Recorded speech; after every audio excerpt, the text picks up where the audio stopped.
About a year ago, the board of directors decided that we should do something really good for Bing for his 40th year as our artistic director and conductor.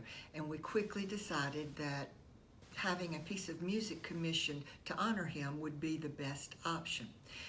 I unfortunately got selected to be the one to do the commissioning, and I said, but I don't know how to commission music. I've never done that. And they said, oh, don't worry about it, you'll be fine. So the first thing I did was check with Mark Kilstofte to see if he had availability.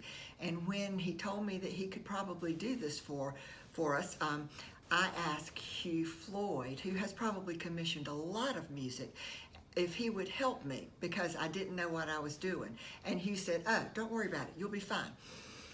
But in the end, I convinced Hugh to join me in meeting Mark and talking about the kind of music that we wanted. And Mark asked all of the expected questions. What kind of music are you looking for? How long do you want it to be? What do you think Bing would like?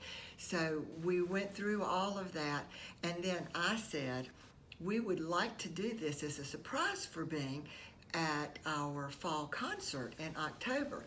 But I can't figure out really how we could, rehearse it and get it ready to perform on stage without Bing knowing anything about it. I think that's when Hugh Floyd said, oh, she really doesn't know what she's doing. And his calm, quiet voice that he always uses, he explained to me that part of the joy of working with a commissioned piece of music is being able to prepare your choir to present it. And after that, we made a different plan, and the work was presented as a gift to Bing in October, but will not be performed until this coming spring at our May concert. And we are all in hopes that this piece of music and the preparation of it will bring Bing some joy. Mark Kilstofte and I have been good friends for a very long time. He was my colleague at Furman when I was on the faculty there.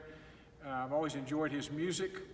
He has a worldwide reputation as a composer. He's won many composition prizes. I commissioned a work from him for Furman Singers when I was the director of singers. The Chorale commissioned a major work from him several years ago for chorus and orchestra, and I've always admired his work. Mark is a very unique composer in that he seems to think on a different plane than most composers of choral music.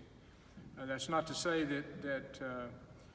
that other composers are not wonderful in their own right, but Mark has a way of studying the text, of letting the text get inside the music, as well as letting the music get inside the text.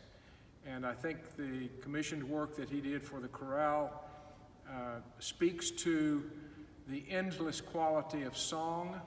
It speaks to faith and hope that choral musicians cling to in times of difficulty, in times of tragedy, as well as times of great joy. So his music captures that spirit, the spirit of the power of song and how much singers love to sing. There are some very beautiful moments in Mark's Everyone's Voice.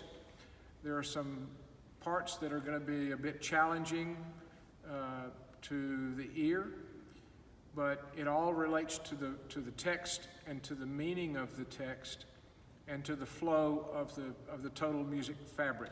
I think it's a great piece of music. I think he has created something that's going to be an important part of choral literature for a long time. It's the kind of music that good conductors with good choirs are looking for, something that's challenging, something that's satisfying, and something that really speaks in a new and fresh way. So I'm thrilled with Mark's new music for us, and looking forward to the performance on Sunday afternoon.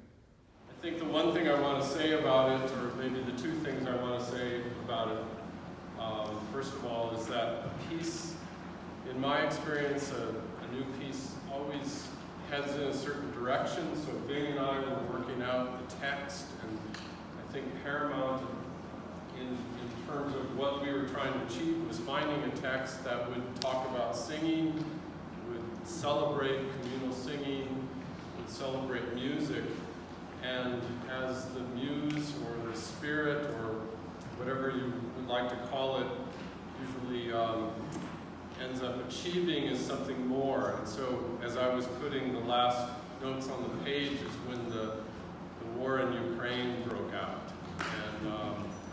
And it seemed that that Siegfried Sassoon had more to say than just that singing is an important and wonderful thing that we experience, but that in the midst of trial, in the midst of battle, in the midst of adversity, the human song rises up to achieve something that I think is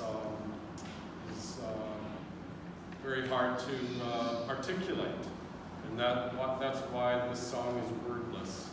And so if you've been frustrated by the ending, which is a little bit unending, that's the reason for that. The song that we sing, the song that the human race sings, is going to go on and on, no matter what kind of adversity there is that we